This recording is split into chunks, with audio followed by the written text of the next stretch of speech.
যে নামাজের মধ্যে দোয়া করা যাবে কিনা, সেজদায় যে দোয়া করা যাবে কিনা, বাংলায় দোয়া করা যাবে কিনা, প্রশ্নের কোনো শেষ নাই। কিন্তু যেখানে দোয়া আছে সেই দোয়াটাই আমরা অনেক সময় সুযোগ থাকলেও করি না। যাদের এটা মুখস্থ আছে ভালো কথা, মুখস্থ না থাকলে সুযোগ থাকলে মুখস্থ করতে পারেন, নাইলে আর্জেন্ট না আর কি। আর এই দোয়াটা কিন্তু বিভিন্ন বইতে বিভিন্ন ধরনেরই আছে, যে যেভাবেই পড়েছেন সেটাই দোয়া করবেন, এখানে কোনো এটা কোরআন না যে চেঞ্জ করা যাবে না। তো আমরা একটু পড়বো, আল্লাহুম্মা গফিরলি اللهم اللهم اغفر لي اغفر لي ওয়ারহামনি وارحمني وارحمني ওয়াজবুরনি واجبرني واجبرني ওয়ারফা'নি وارفعني وارفعني ওয়াহদিনি واهدني واهدني ওয়াআফিনি। وعافني। وعافني। তা এখানে আল্লাহুম্মা এর অর্থ হচ্ছে হে আল্লাহ, ইগফিরলি মানে আমাকে ক্ষমা করে দাও। আমাকে ক্ষমা করে দাও। হে আল্লাহ আমাকে ক্ষমা করে দাও বা ক্ষমা করুন। ওয়ারহামনি এবং আপনি আমাকে রহমত করুন, দয়া করুন। ওয়াজবুরনি আপনি আমাকে শক্তিশালী করুন। ওয়ারফা'নি এবং আমাকে মর্যাদা দান করুন। ইরফা মানে হচ্ছে উঁচু করে দেয়া, তার মানে কি রফা মর্যাদাকে বাড়িয়ে র- দাও। রফা থেকে আসছে নাকি হ্যাঁ আসছে? রফা। ওয়াহদিনি আমাকে পথ হেদায়েত। দেখাও।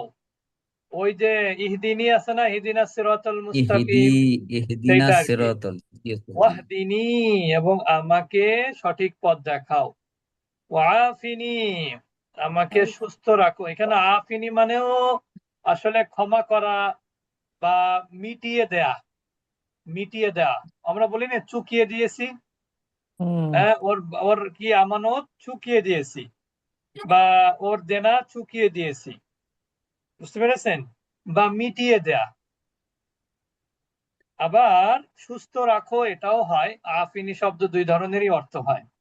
তো এখানে যেহেতু আগেরটায় ক্ষমা করো আছে, এই জন্য এখানে সুস্থ রাখো এটাও ঠিক আছে।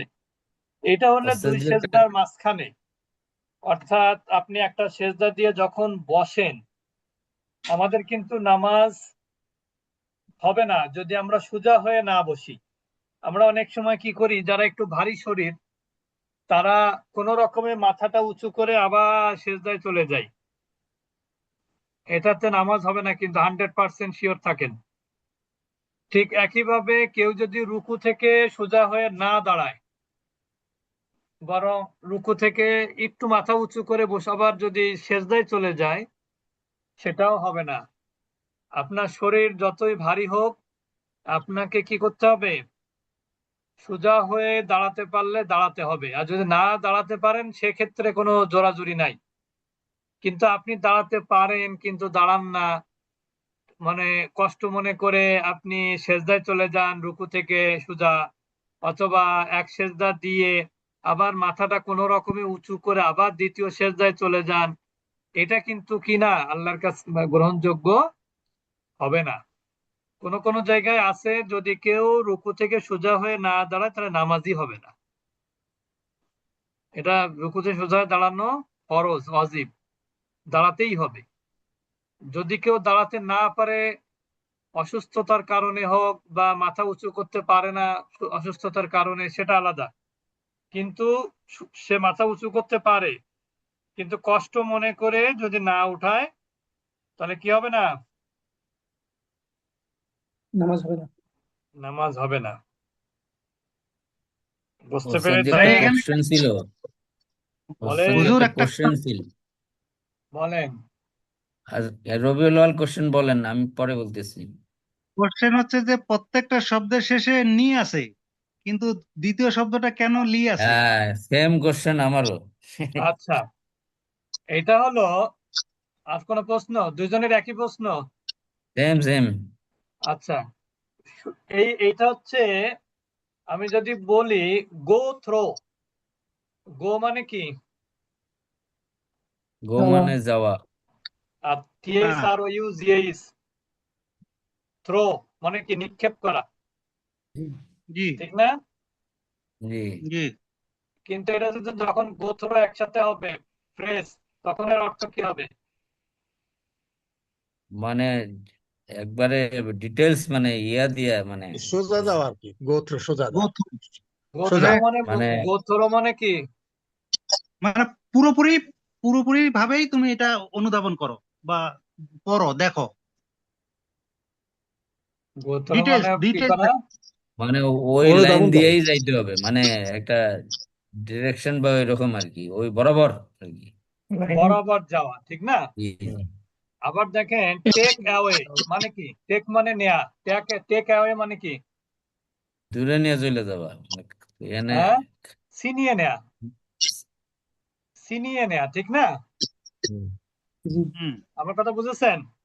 না আমরা তো ওই যে খাবার টাবার অনেক সময় নিয়ে যাইতে, ওই রেস্টুরেন্টে গেলে তখন বলে যে এখানে খাবেন নাকি নিয়ে যাবেন, তখন ওই বলে যে টেক অ্যাওয়ে, নিয়ে হ্যাঁ, যাওয়ার আর ওই কি। তো, তা ওইটা যদি ইসের ক্ষেত্রে হয় তাহলে ওই ছিনিয়ে নেওয়া অর্থ হয়, পশু পাখির ক্ষেত্রে হলে। তবে এরকম অনেক আচ্ছা আছে না, ভার্বের সাথে গো, মানে গো এর সাথে অনেকগুলো ফ্রেজ আছে, প্রিপজিশন ব্যবহার করলে এক একটা প্রিপজিশন এক একটা অর্থ হয়। তো জি এখানে ওস্তাদ জি। ইগফির যেটা গফর ইয়াগফিরুর ক্ষেত্রে সবসময় লি হয়।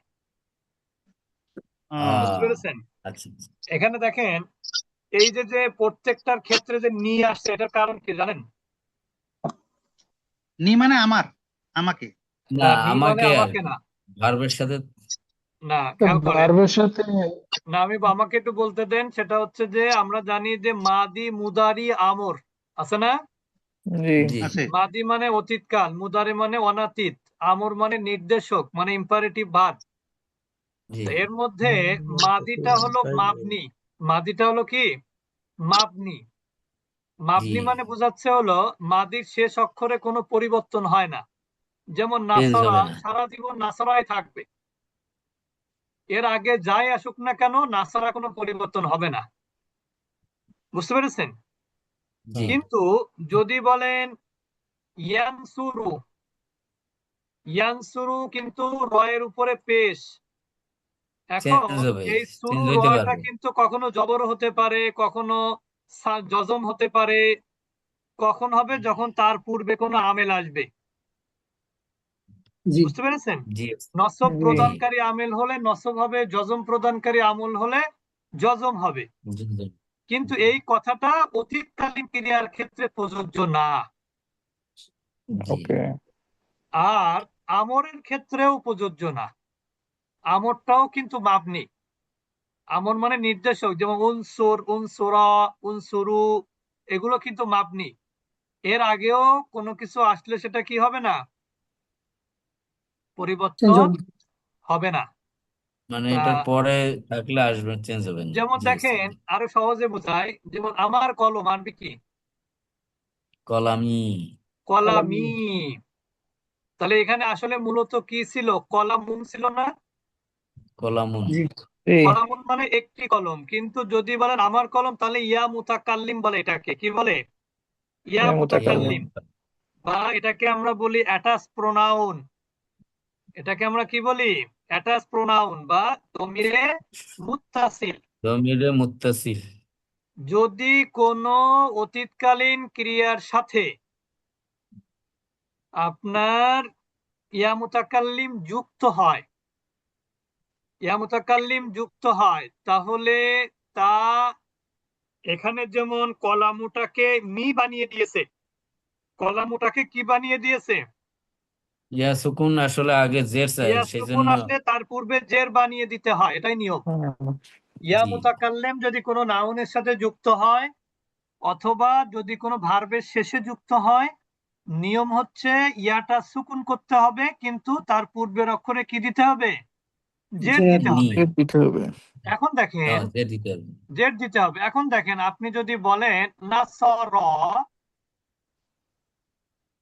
নাসর,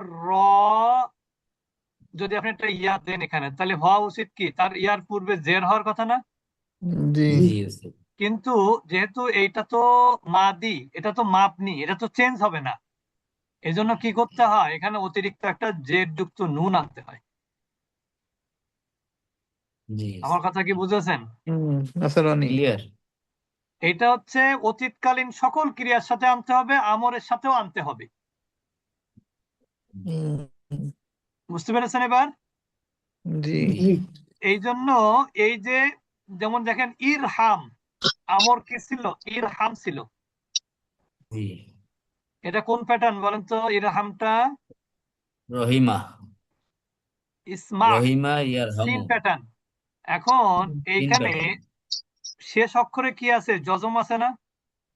জি জি এরপরে যদি আপনি ইয়া মুতাকাল্লিম দেন, তাহলে এখানে কি দিতে হয়? হিসেবে মিমের নিচে জেড দিতে হয় না? জেড দিতে হয়। জি এই জেড তো দিতে পারবেন না, ওই জন্য কি করা হলো? একটা জেড যুক্ত নুন আনা হলো।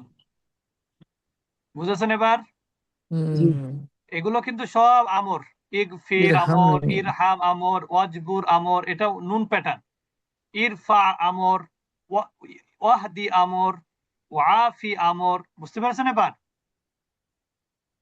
হুম। ইয়েস জি এই জন্য সব জায়গায় নুন দিয়ে ইয়া মুতাকাল্লিম দিতে হয়। নুনটা হচ্ছে এখানে সাহায্যকারী লেটার। নুনটা কি? সাহায্যকারী। সাহায্যকারী লেটার। কাকে সাহায্য করে? সে ফার্স্ট ওই পারসন প্রোটেক্ট সিঙ্গুলার, করলো আর কি, প্রোটেক্ট ফার্স্ট করলো পারসন আর কি, ওই যে সিঙ্গুলার অ্যাটাচ প্রোনাউনকে যদি আপনি আনেন, তাহলে সামনে আগে একটা জেড যুক্ত নুন আনতে হয়। বুঝেছেন? যে হচ্ছে যে এনিহাও রবিউল আউয়াল আর আমার কমন কোশ্চেন ছিল ওই যে ইকফিরলি, এটাতে এই শুধুমাত্র লি আসলো। শুধুমাত্র জি গফারার ক্ষেত্রে কোথাও দেখবেন না যে ইকফির নি আছে কোথাও। জি সব ক্লিয়ার। জায়গায় আছে লি। যেখানে আসুক অগফির লানা, এখানে লানা আসে। এর কারণ কি জানেন? আরেকটা কারণ হলো অর্থের সাথে মিল রেখে। ইগফির মানে তুমি ক্ষমা করো। কাদের জন্য ক্ষমা করো? আমাদের জন্য, মানে আমাকে। লানা মানে কি? আমাদেরকে। এই লার কোনো অর্থ হয় না, এই প্রিপজিশনের কোনো কি হয় না, অর্থ হয় না। যেমন দেখেন ইংরেজিতে কোন, যেমন আসসালামু আলাইকুম, এর ইংরেজি কি? পিস বি আপন ইউ, ঠিক না? জি তো এখানে আপনের কিন্তু অর্থ আছে, কিন্তু অনেক জায়গায় দেখবেন এরকম ফ্রেজের মধ্যে বা অন্য জায়গায় প্রিপজিশন থাকলেও সেই প্রিপজিশনে কোনো অর্থ হয় না, কিন্তু এরকম ইংরেজিতে আছে। তো এরকম ইগফির পরে লাম আনতে হয়, কিন্তু লামের অর্থ কি নাই? প্রিপজিশন হিসেবে ওর কোনো অর্থ হয় না, ওখানে আমাকেই অর্থ হয়। ক্লিয়ার এবার? ক্লিয়ার। ওস্তাদ জি, এখন ওই যে টাইম তো নাই, অনেক বেজে গেছে, 284 নম্বর আয়াত সূরা বাকারা। আচ্ছা, আল্লাহুম্মা গফিরলি ওয়ারহামনি ওয়াজবুরনি ওয়ারফা'নি ওয়াহদিনি ওয়াফিনি, পারলে মুখস্থ করে নিবেন ইনশাআল্লাহ। ইনশাআল্লাহ। এখন আমরা কি পড়বো?